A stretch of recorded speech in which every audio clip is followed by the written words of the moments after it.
한양관청 백발의 관상가가 한 여인을 보고는 손가락이 떨렸습니다. 이럴 수가. 그의 목소리가 갈라졌습니다. 나리, 저 여자는. 잠시 말을 잇지 못하던 관상가가 떨리는 입술로 말했습니다. 저 여자는 천안 신분의 관상이 아니옵니다. 무슨 소리냐? 저 이마의 기운, 저 눈빛의 깊이. 관상가가 무릎을 꿇었습니다. 저건 왕후가 될 상이옵니다.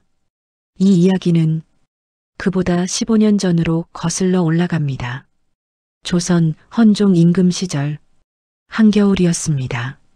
한강다리, 매서운 바람이 강물을 스쳐 지나가고 사람들은 옷깃을 여미며 발걸음을 재촉했습니다.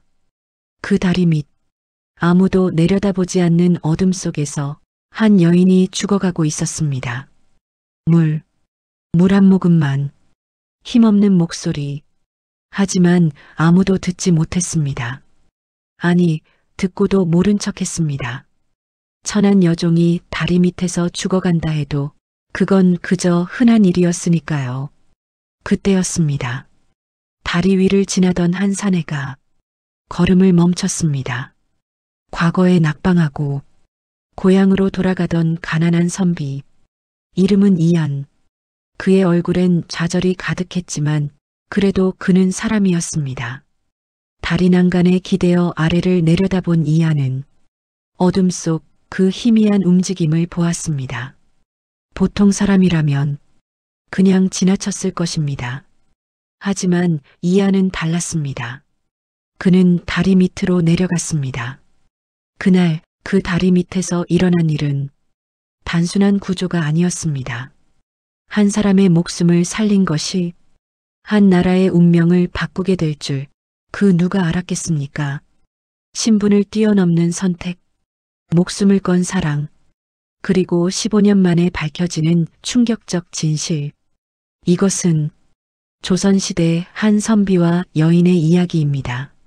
하지만 동시에 우리 모두에게 묻는 이야기이기도 합니다. 진정한 고귀함이란 무엇인가? 사람을 사람으로 대한다는 것은 무엇인가? 자, 이제 그 이야기를 시작하겠습니다. 안녕하십니까? 제 이름은 이안이라고 합니다. 지금으로부터 30년 전 저는 평범한, 아니 평범하지도 못한 가난한 선비였습니다. 과거에 3번이나 떨어진 마을 사람들이 손가락질하던 그런 사람이었습니다. 하지만 지금의 저는 한 여인의 남편이자 2 아들의 아버지입니다. 그 여인의 이름은 설아, 아니 본명은 설아입니다. 제가 오늘 여러분께 들려드릴 이야기는 제가 겪은 일입니다. 믿기 어려우실 수도 있습니다. 허황된 이야기라 생각하실 수도 있습니다. 하지만 이것은 모두 사실입니다.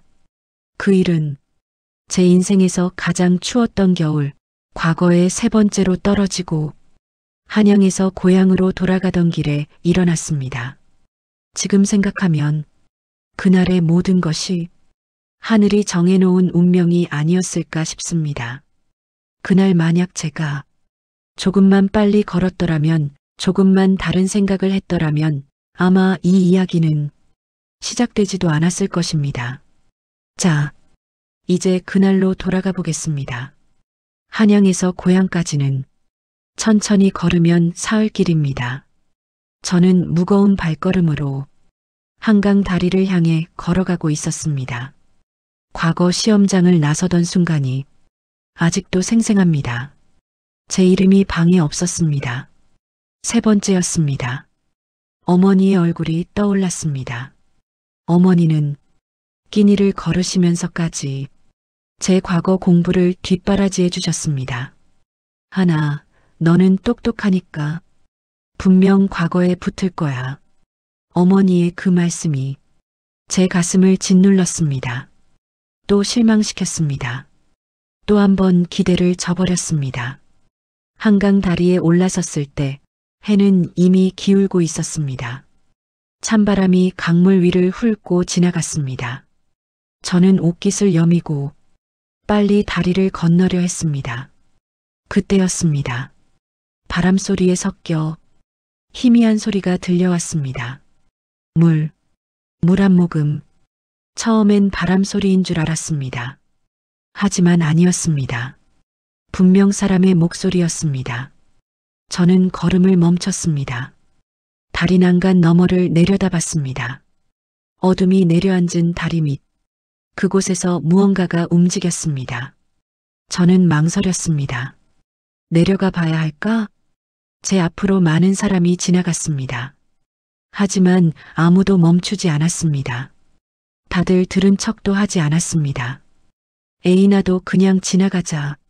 그렇게 생각하며 한 걸음 내디뎠습니다. 하지만 제 발은 다시 멈췄었습니다. 사람이 죽어가는데 그냥 지나칠 수는 없지 않은가. 저는 돌아섰습니다. 다리 옆 계단을 찾아 천천히 내려가기 시작했습니다.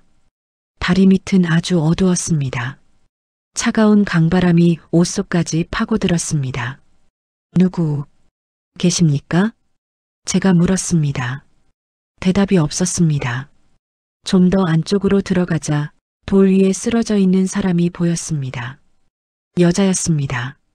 남루한 옷, 여종들이 입는 천으로 만든 옷이었습니다. 얼굴은 때로 뒤덮여 있었고 머리카락은 헝클어져 있었습니다. 손도 동상으로 퉁퉁 부어 있었습니다.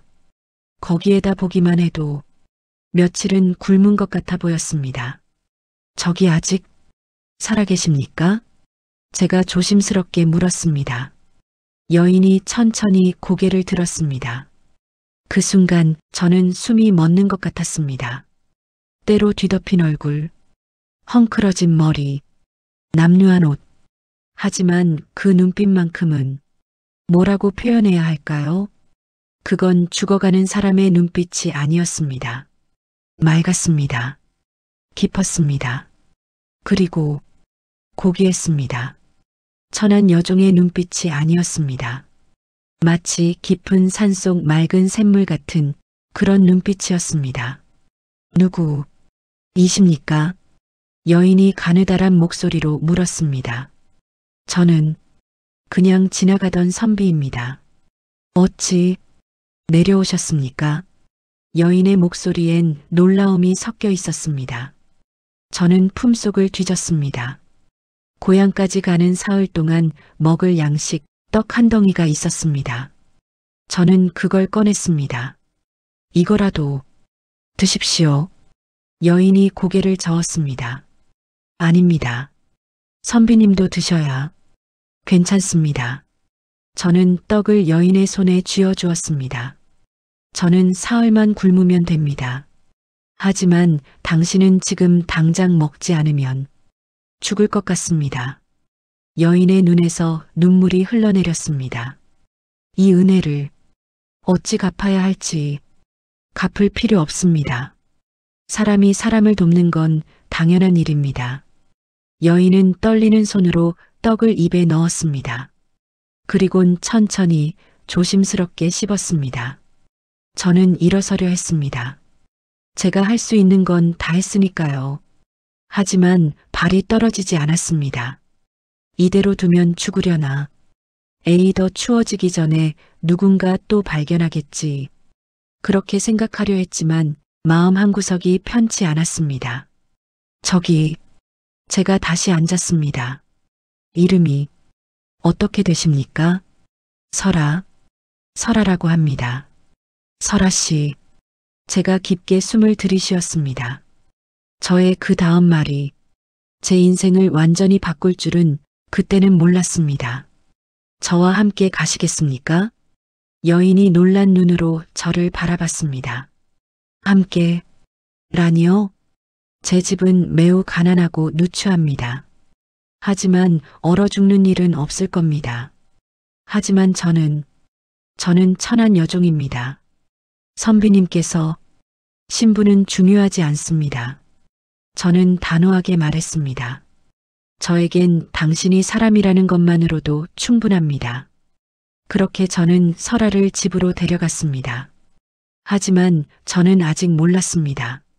제가 구한 그 여인이 어떤 비밀을 품고 있는지, 그 비밀이 얼마나 큰 파장을 일으킬지, 그리고 그 모든 것의 시작은 바로 다음 날부터였습니다. 집에 도착한 것은 밤이 깊어서였습니다. 문을 열자마자 어머니께서 달려 나오셨습니다. 하나, 어서 오너라. 하지만 제 뒤에 선 설아를 보신 순간 어머니의 얼굴이 굳어졌습니다. 아니, 저 사람은 누구더냐? 어머니, 저 사람은 다리 밑에서 죽어가고 있었습니다. 그것을 보고 그냥 둘 수 없어 데리고 왔습니다. 죽어가고 있었다고? 어머니는 설아를 위아래로 훑어보셨습니다. 여종의 옷, 헝클어진 머리, 부은 손, 하나. 어머니의 목소리가 떨렸습니다. 우리도 먹고 살기 힘든 형편인데 어떻게 남을 돌본단 말이더냐? 저는 고개를 숙였습니다. 어머니, 저는 과거에 또 떨어졌습니다. 세상이 인정하지 않는 사람입니다. 저는 어머니를 바라봤습니다. 그렇다고 해서 사람답지 못한 일을 해서야 되겠습니까? 어머니는 한참을 말없이 저를 바라보시더니 길게 한숨을 쉬셨습니다. 내 고집을 어쩔 수가 없구나. 하지만 마을 사람들이 뭐라 할지 제가 감당하겠습니다. 다음 날부터 설아는 집안일을 도왔습니다. 처음에는 조심스러워했습니다. 제가 할 수 있는 일이 있을까요? 설아 씨, 편하게 계셔도 됩니다. 아닙니다. 은혜를 입었는데 그냥 있을 수는 없습니다. 설아가 바느질을 시작했을 때 저는 이상한 점을 발견했습니다. 바늘을 잡는 손, 실을 꿰는 모습, 천을 다루는 솜씨, 그것은 모두 여종의 그것이 아니었습니다. 마치 어릴 적부터 좋은 스승에게서 배운 것 같았습니다. 음식을 만들 때도 마찬가지였습니다. 재료를 다듬는 손놀림, 불을 조절하는 눈썰미, 그릇을 놓는 자세, 하나하나가 우아했습니다. 어느 날 저녁 어머니께서 조용히 말씀하셨습니다. 하나, 저 아이를 보다 보니 네 어머니, 보통 여종은 아닌 것 같구나. 어머니도 눈치채신 것입니다. 저도 그렇게 생각합니다. 과거가 있는 게 분명하다. 하지만 묻지 말자꾸나. 어머니께서 제 손을 잡으셨습니다. 사람에게는 누구나 말하고 싶지 않은 과거가 있는 법이다. 저 아이가 스스로 말할 때까지 기다리자꾸나. 네, 어머니. 며칠이 지나며 저는 더 많은 것을 발견했습니다. 설아의 손, 아무리 봐도 거친 일을 한 손이 아니었습니다. 동상으로 부었던 손이 나으며 드러난 것은 곱고 가는 긴 손가락이었습니다. 그리고 걸음걸이도 천천히 걸을 때의 자세가 양반집 규수의 그것과 같았습니다. 그러나 마을 사람들의 시선은 날이 갈수록 차가워졌습니다. 과거에 떨어진 주제에 여종을 집에 들였다더라. 집안도 가난한데 무슨 배짱으로. 부끄러운 줄도 모르나 봐. 저는 참았습니다. 하지만 설아는 그런 말들에 상처를 받고 있었습니다. 어느 날 저녁 설아가 마당에 서서 먼 하늘을 바라보고 있었습니다. 그 뒷모습이 너무나 외로워 보였습니다. 며칠 후 설아가 조용히 말했습니다. 선비님, 네 설아 씨. 제가 여기 있으면 선비님께 누가 되는 것 같습니다. 무슨 말씀이십니까? 마을 사람들의 말이 점점 심해지고 있습니다. 설아의 목소리가 떨렸습니다. 저는 떠나는 게 나을 것 같습니다. 그 순간 제 가슴이 철렁 내려앉았습니다. 안 됩니다. 저는 설아의 손을 잡았습니다. 설아 씨, 네. 저는 깊게 숨을 들이쉬었습니다. 저는 당신을 아내로 맞이하고 싶습니다. 설아의 눈이 커졌습니다. 선비님, 그게 무슨... 제 진심입니다. 저는 설아의 두 손을 꼭 잡았습니다. 신분이 어떻든 과거가 어떻든 저는 당신과 함께 살고 싶습니다. 설아는 고개를 저었습니다. 안 됩니다, 선비님. 왜입니까? 제 정체도 모르시면서 알고 싶지 않습니다. 제 대답에 설아가 더 놀랐습니다. 선비님, 저에게 필요한 건 당신의 과거가 아닙니다. 저는 단호하게 말했습니다.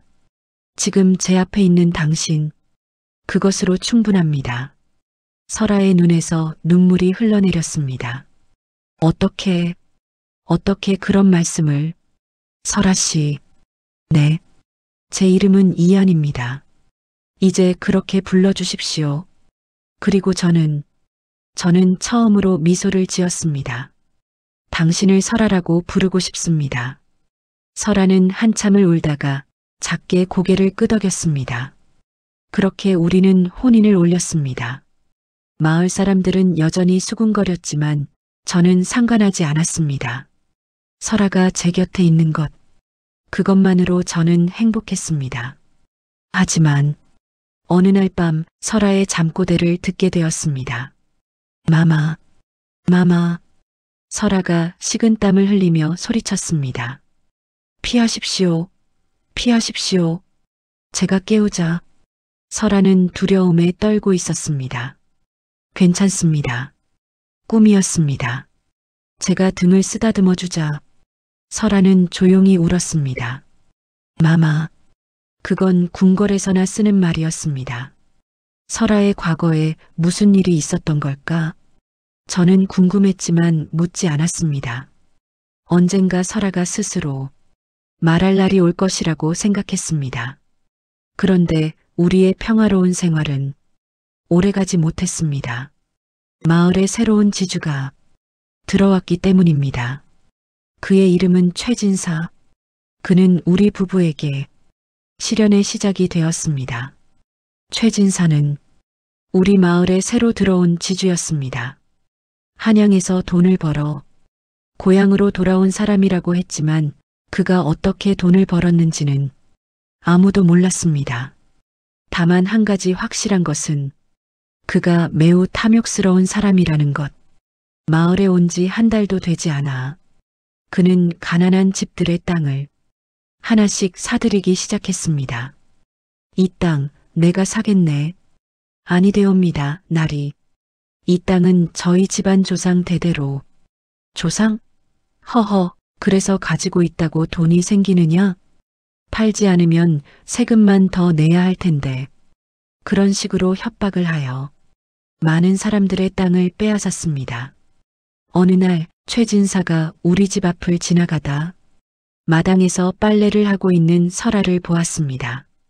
그의 걸음이 멈췄습니다. 그리고 그의 눈빛이 변했습니다. 탐욕스러운 눈빛이었습니다. 거기 너. 최진사가 설아를 가리켰습니다. 네. 설아가 고개를 들었습니다. 저 여자는 누구냐? 최진사가 저를 향해 물었습니다. 저는 설아 앞으로 다가가 그녀를 가렸습니다. 이 여인은 제 아내입니다. 아내라고? 최진사가 저를 위아래로 훑어봤습니다. 과거에 3번이나 떨어진 선비 주제에 그가 비웃었습니다. 꽤나 아름다운 아내를 두었구나. 그의 목소리에는 불쾌한 기운이 섞여 있었습니다. 더 이상 할 말이 없으시다면 가보시지요. 제가 단호하게 말했습니다. 최진사는 입가에 비웃음을 띤 채 천천히 돌아섰습니다. 재미있는 선비로군. 그날 이후 저는 불길한 예감이 들었습니다. 예감은 틀리지 않았습니다. 며칠 후 최진사가 다시 우리 집을 찾아왔습니다. 이번에는 관아의 아전을 데리고 왔습니다. 이한. 최진사가 제 이름을 불렀습니다. 무슨 일이십니까? 작년에 낸 세금 말이다. 작년 세금은 모두 냈습니다. 허허, 그게 아니라네. 최진사가 아전이 든 장부를 가리켰습니다. 여기 보게. 자네 집 작년에 세금이 밀려있네. 그럴 리 없습니다. 저는 분명히. 증거가 있나? 최진사가 비웃었습니다. 증거가 없다면 관아 장부가 증거인 거지. 저는 분노가 치밀었습니다. 장부를 조작한 것이 분명했습니다. 관아의 아전은 최진사와 결탁한 사람이었습니다. 그래서 어쩌자는 겁니까? 간단하네. 최진사가 웃었습니다. 밀린 세금을 내거나 이 집 땅 문서를 내놓거나 그건 아니면 최진사가 설아 쪽을 힐끔 쳐다봤습니다. 자네 아내를 내 집종으로 보내거나 그 순간 제 주먹이 떨렸습니다. 그건 절대 안 됩니다. 그럼 어쩔 건가? 땅도 없고 돈도 없는 주제에 최진사가 비웃으며 돌아섰습니다. 내일까지 생각해서 답을 가져오게. 그날 밤 저는 잠을 이룰 수 없었습니다. 땅을 잃으면 어머니와 설아를 어떻게 먹여 살릴까? 하지만 설아를 최진사에게 보낼 수는 없었습니다. 이안, 설아가 조용히 말했습니다. 제가 가겠습니다. 뭐라고요? 최진사 댁에 제가 가겠습니다. 그래야 집과 땅을 지킬 수 안 됩니다. 저는 소리쳤습니다. 절대 안 됩니다. 하지만 설아, 저는 설아의 손을 꼭 잡았습니다. 저는 당신 없이 살 수 없습니다. 땅이고 집이고 다 내주겠습니다. 이안, 당신이 제 곁에 있는 것, 그것이 저에겐 가장 중요합니다. 설아의 눈에서 눈물이 흘렀습니다. 하지만 저는 결심했습니다. 무슨 일이 있어도 설아를 지키겠다고. 그날 밤 늦게 저는 잠이 오지 않아 마루에 앉아 있었습니다. 문득 방 안에 불빛이 보였습니다. 설아가 아직 자지 않고 있었습니다. 무엇을 하고 있는 걸까? 창문 틈으로 살며시 들여다봤습니다. 설아는 촛불 아래 앉아 무언가를 열심히 쓰고 있었습니다. 한참을 쓰더니 설아가 고개를 떨구었습니다. 마치 깊은 고민에 빠진 듯 했습니다. 새벽이 되어 설아가 잠든 후 저는 조심스럽게 방으로 들어가 그 글을 보았습니다. 그리고 숨이 멎었습니다. 한문이었습니다. 그것도 보통 한문이 아니라 궁중에서나 쓰는 글씨체, 궁체였습니다. 여종이 쓸 수 있는 글씨가 아니었습니다. 선비 집안의 규수도 쓰기 어려운 글씨였습니다. 이건 왕실의 여인들만 쓸 수 있는 글씨였습니다. 설아는 대체 누구인 거지? 그리고 다음 날 아침 우리의 삶을 뒤바꿀 사건이 일어났습니다. 다음 날 아침 최진사의 하인들이 우리 집 문을 두드렸습니다. 땅 문서를 내놓아라. 조금만 시간은 없다. 하인들이 집 안으로 들어오려 했습니다. 저는 막으려 했지만 여러 명을 상대할 수 없었습니다. 바로 그때였습니다. 잠깐 멀리서 말발굽 소리가 들렸습니다. 한양에서 온 관리들이었습니다. 맨 앞에는 어사또의 표식을 단 관복을 입은 사람이 말을 타고 오고 있었습니다. 아니, 어사또 나으리. 최진사가 황급히 고개를 숙였습니다. 어사또가 말에서 내렸습니다. 무슨 소란이냐? 아, 그게 세금 문제로. 최진사가 얼버무렸습니다. 어사또가 집안을 둘러봤습니다. 그리고 마루에 서 있는 설아를 보는 순간 어사또의 얼굴이 하얗게 질렸습니다. 당신은 설마. 어사또의 손이 떨렸습니다. 이럴 수가. 어사또가 무릎을 꿇으려 하다가 황급히 멈췄습니다. 주변에 사람이 너무 많았기 때문입니다. 이 일은 즉시 조사가 필요하겠소. 어사또가 최진사를 노려봤습니다. 최진사, 관아로 동행하시오. 예. 하지만 뭐 때문에? 지금 당장? 그날 밤 최진사는 끌려갔고 어사또는 마을을 떠났습니다. 하지만 떠나기 전 어사또는 저에게 조용히 말했습니다. 선비님, 이 일은 곧 한양에 보고될 것이오. 각오하시오. 무슨 뜻인지 알 수 없었습니다. 촛불 아래 앉은 설아와 저는 마주보고 있었습니다. 긴 침묵이 흘렀습니다. 이안, 설아가 처음으로 제 이름을 불렀습니다. 네, 말하시오. 이제 말씀드려야 할 것 같습니다. 설아의 목소리가 떨렸습니다. 제가 누구인지, 어쩌다 다리 밑에 있었는지, 왜 어사또가 저를 보고 그런 반응을 보였는지 저는 설아의 손을 잡았습니다. 말하고 싶지 않으시면 말하지 않아도 됩니다. 아니에요. 설아가 고개를 저었습니다. 이제는 당신이 알아야 합니다. 설아가 깊게 숨을 들이쉬었습니다. 제 본명은 설아가 아닙니다. 설아입니다. 설아. 그리고 저는 설아의, 아니 설아의 눈에서 눈물이 흘러내렸습니다. 15년 전까지는 영해대군의 딸이었습니다. 제 숨이 멎을 뻔했습니다. 영해대군, 선왕의 둘째 아드님이자 왕실의 어른, 대군이 딸이라니. 네. 설아가 고개를 끄덕였습니다. 저는 왕실의 혈통입니다. 궁궐에서 태어나 왕실의 교육을 받았습니다. 그제야 모든 것이 이해되었습니다. 우아한 손놀림, 고귀한 눈빛, 궁체 글씨, 모두 왕실 여인의 것이었습니다. 하지만 15년 전 설아의 목소리가 떨렸습니다. 아버님께서 영모를 꾀했다는 죄목으로 고발당하셨습니다. 영모, 증거가 있다고 했습니다. 아버님은 억울하다 하셨지만 아무도 믿지 않았습니다. 설아가 눈을 감았습니다. 그 일로 하루아침에 모든 것이 무너졌습니다.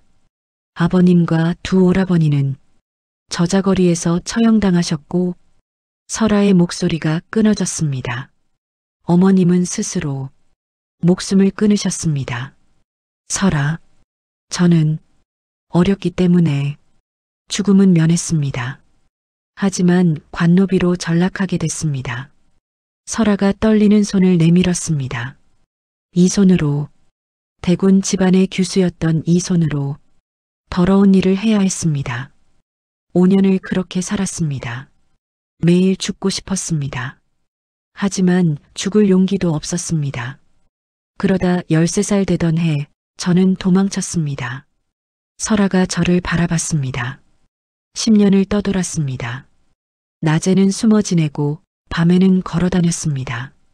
마을에 들어가면 누군가 알아볼까 두려웠습니다. 관아에 신고될까 무서웠습니다. 그렇게 살다가 설아의 눈물이 멈추지 않았습니다. 한강 다리 밑에서 제 생이 끝나는 줄 알았습니다. 더는 걸을 힘이 없었습니다. 더는 살아야 할 이유도 없었습니다. 설아가 제 손을 꼭 잡았습니다. 그때 당신이 나타났어요. 마치 하늘이 보낸 사람인 것처럼. 저는 한참을 말이 없었습니다. 왕실의 혈통, 영모의 딸, 관노비, 상상도 못한 일들이었습니다. 이안, 설아가 떨리는 목소리로 말했습니다. 미안합니다. 제 정체를 숨기고 당신을 속였습니다. 저는 화근입니다. 저 때문에 당신이 위험해질 수 있습니다. 설아가 고개를 숙였습니다. 저를 버리셔도 됩니다. 저는 설아의 손을 더 꼭 잡았습니다. 설아. 네. 제게 중요한 건 당신의 과거가 아닙니다. 저는 설아의 얼굴을 바라봤습니다. 제가 다리 밑에서 본 것은 대군의 딸이 아니라 죽어가는 한 사람이었습니다. 제가 사랑한 것은 왕실의 혈통이 아니라 지금 제 앞에 앉아있는 당신입니다. 당신이 왕족이든 영모의 딸이든 관노비였든 저는 설아를 꼭 껴안았습니다. 당신은 제 아내입니다. 그것이 제게는 가장 중요합니다. 설아가 제 품에서 울었습니다. 고맙습니다. 정말 고맙습니다. 우리는 한참을 그렇게 있었습니다. 촛불이 흔들렸습니다. 밤은 깊어갔습니다. 하지만 저는 알고 있었습니다. 이것이 끝이 아니라는 것을. 어사또가 한양에 이 일을 보고하면 설아는 다시 궁으로 끌려갈 것입니다. 영모의 딸로서 저는 결심했습니다. 무슨 일이 있어도 설아를 지키겠다고. 설령 나라 전체를 적으로 만들더라도. 하지만 우리가 몰랐던 것이 있었습니다. 15년 전 그 영모 사건에 숨겨진 진실이 있었다는 것을, 그리고 그 진실이 곧 밝혀지게 될 것이라는 것을. 그로부터 사흘 후 한양에서 큰 행렬이 우리 마을로 내려왔습니다. 말발굽 소리가 땅을 울렸습니다. 마을 사람들이 모두 나와 무슨 일인가 구경했습니다. 행렬 맨 앞에는 궁궐 내시가 서 있었고 그 뒤로 수십 명의 관리와 호위무사들이 따랐습니다. 저는 각오했습니다. 설아를 데려가러 온 것이다. 하지만 절대 보내지 않겠다. 손에 땀이 났습니다. 심장이 빠르게 뛰었습니다. 하지만 설아를 지키기 위해서라면 목숨도 아까지 않을 각오였습니다. 내시가 우리 집 앞에 섰습니다. 영해대군의 따님이신 설아옹주는 어디에 계시냐? 설아옹주. 그것이 설아의 본래 호칭이었습니다. 설아가 떨리는 발걸음으로 나섰습니다. 소녀가 그러합니다. 그 순간 저는 눈을 의심했습니다. 내시가 무릎을 꿇었습니다. 그뿐만이 아니었습니다. 모든 관리들이, 모든 호위무사들이 일제히 무릎을 꿇었습니다. 옹주마마. 내시가 머리를 조아렸습니다. 소인이 늦었사옵니다. 무슨 일인지 알 수 없었습니다.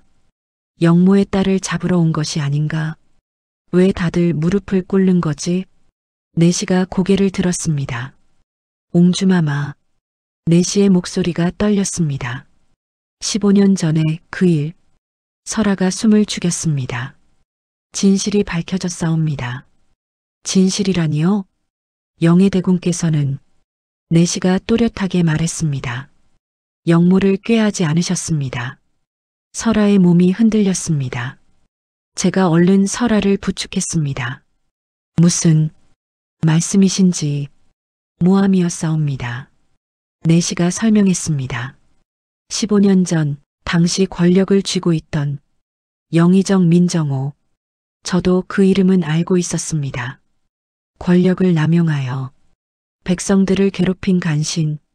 그자가 영해대군께서 자신의 부정을 임금께 고발하려 한다는 것을 알고 내시의 목소리에 분노가 섞였습니다. 먼저 영해대군을 영모로 몰아버린 것이옵니다. 증거를 조작하고 증인들을 매수하여 억울하게 영모의 누명을 씌웠습니다. 아버님이. 설아의 눈에서 눈물이 흘렀습니다. 정말 억울하셨던 거였군요. 그렇다옵니다.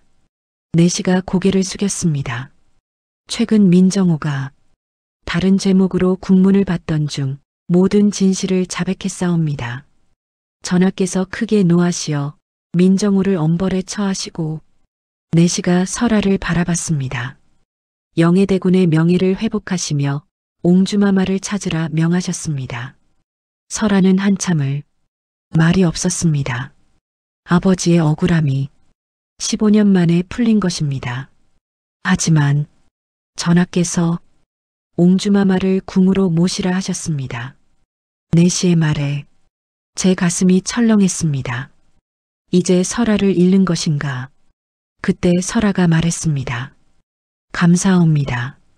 설아가 고개를 숙였습니다. 아버님의 명예가 회복되었다니 너무나 기쁩니다. 하지만 설아가 제 손을 잡았습니다. 저는 이미 이 사람의 아내입니다. 옹주마마, 저는 궁으로 돌아갈 수 없습니다. 이곳이 제 집입니다. 설아의 목소리는 확고했습니다. 내시가 잠시 망설이다가 말했습니다. 전하께서 옹주마마와 선비님 두 분 모두 입궐하라 하셨습니다. 며칠 후 우리는 한양 궁궐로 갔습니다. 임금을 아련하는 자리. 저는 태어나서 처음 임금의 얼굴을 보았습니다. 과인의 잘못이었소. 임금께서 말씀하셨습니다. 영해대군은 과인의 형님이었소. 그런데 과인은 형님을 지키지 못했소. 임금의 목소리에는 깊은 슬픔이 있었습니다. 설아. 임금께서 설아를 부르셨습니다. 궁으로 돌아오너라. 왕족으로서의 예우를 되찾거라. 하지만 설아는 고개를 숙였습니다. 전하, 황송하오나 저는 이미 이 선비의 아내이옵니다. 저도 무릎을 꿇었습니다. 전하, 소인은 미천한 선비이옵니다. 옹주마마를 궁으로 돌려보내는 것이 마땅하옵니다만 저는 고개를 들어 임금을 바라봤습니다. 소인은 옹주마마 없이는 살 수 없습니다. 임금께서 한참을 우리를 바라보시다가 천천히 미소를 지으셨습니다. 과인이 보기에 임금께서 말씀하셨습니다. 그대는 신분을 초월한 진정한 사랑을 했소. 그 사랑이 설아를 살렸소. 과인의 형님의 딸을 살렸소. 임금께서 손을 들어 저를 가리키셨습니다. 그대에게 벼슬을 내리겠소. 그리고 설아는 임금께서 설아를 바라보셨습니다. 왕족의 신분은 회복하되 그대와 함께 살도록 허락하겠소. 저와 설아는 깊이 머리를 조아렸습니다. 황송하옵니다, 전하. 그렇게 우리의 시련은 끝이 났습니다. 아니, 새로운 시작이었습니다. 하지만 아직 끝나지 않은 일이 하나 있었습니다. 바로 최진사였습니다. 그리고 최진사.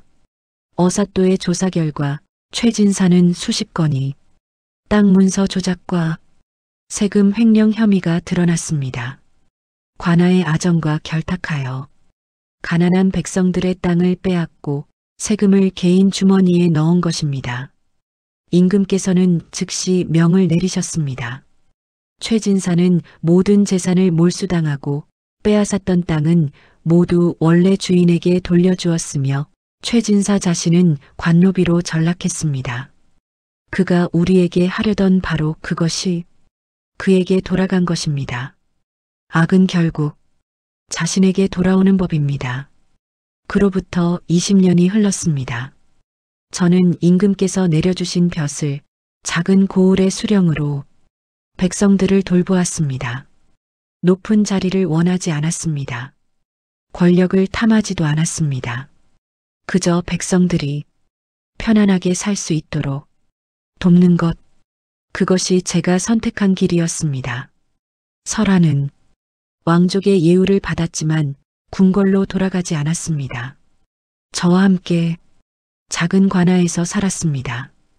화려한 옷 대신 소박한 치마 저고리를 입고 궁궐의 음식 대신 손수 만든 밥상을 차렸습니다. 그것이 설아가 원하는 삶이었습니다. 설아가 밤마다 쓰던 그 글들, 나중에 알고 보니 그것은 백성들을 위한 정책들이었습니다. 가난한 사람들을 돕는 방법, 세금을 공정하게 거두는 방법, 억울한 일을 당한 사람들을 구제하는 방법. 임금께서 그 글들을 보시고 크게 감동하셨습니다. 그리고 많은 정책을 실제로 시행하셨습니다. 덕분에 백성들의 삶이 나아졌습니다. 설아는 궁궐에 있지 않았지만 나라를 위해 더 큰 일을 한 것입니다. 우리에게는 두 아들이 있습니다. 큰아들은 과거에 급제하여 지금은 한양에서 관직을 맡고 있고 작은아들은 의원이 되어 가난한 사람들을 돌보고 있습니다. 두 아들 모두 아버지와 어머니의 뜻을 이어받았습니다. 가끔 생각합니다. 만약 그날 한강 다리를 그냥 지나쳤다면 어떻게 되었을까? 설아는 죽었을 것입니다. 저는 평생 후회하며 살았을 것입니다. 그리고 나라는 설아가 쓴 훌륭한 정책들을 잃었을 것입니다. 작은 선택 하나가 이렇게 많은 것을 바꿀 수 있다는 것, 그것을 저는 배웠습니다. 여러분, 사람을 볼 때 신분을 보지 마십시오. 겉모습을 보지 마십시오. 그 사람의 마음을 보십시오. 진정한 고귀함은 태어난 신분에 있지 않습니다. 어떻게 사는가에 있습니다. 저는 지금도 설아와 함께 작은 집에서 살고 있습니다. 아침이면 함께 산책하고 저녁이면 손주들 이야기를 합니다. 이보다 더 행복할 수 없습니다. 긴 이야기 들어주셔서 감사합니다. 이것은 제 이야기이자 설아의 이야기입니다. 그리고 신분을 초월한 진정한 사랑의 이야기입니다. 다음에 또 다른 이야기로 찾아뵙겠습니다. 그럼 모두 좋은 하루 되세요.